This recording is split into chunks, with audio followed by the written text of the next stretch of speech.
Hello guys, welcome to my channel. চলে এসেছি এক নতুন ভিডিও নিয়ে।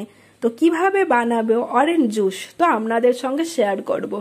প্রথমে লেবুটার খোসাটা পরিষ্কার করে ছাড়িয়ে নিতে হবে, আর লেবুর গায়ে থাকা সুতো সুতো যে খোসাটা থাকে সেটা আমরা ফেলে দেব। আর লেবুর মধ্যে অবশ্যই বীজটাকে ফেলে দিতে হবে। বীজটা থাকলে তেতো লাগে, জুসটা এতটা ভালো লাগবে না।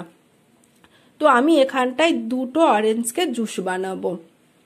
দুটো অরেঞ্জ জুস বানানোর জন্য আমার 4 চামচ চিনি লাগবে আর পরিমাণ মতন নুন লাগবে, ব্যাস এটুকুই হবে।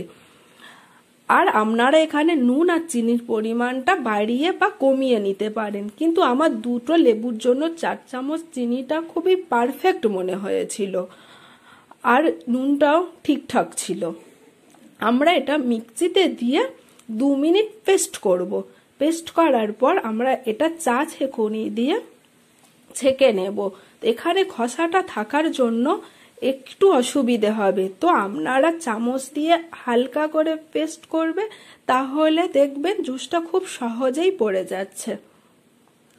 তো আমার জুসটা এখানটায় ছেঁকে নেওয়া হয়ে গেছে। কতটা সুন্দর আর কালারফুল দেখতে হয়েছে। দোকানের থেকেও এটা খেতে খুব সুন্দর হয়।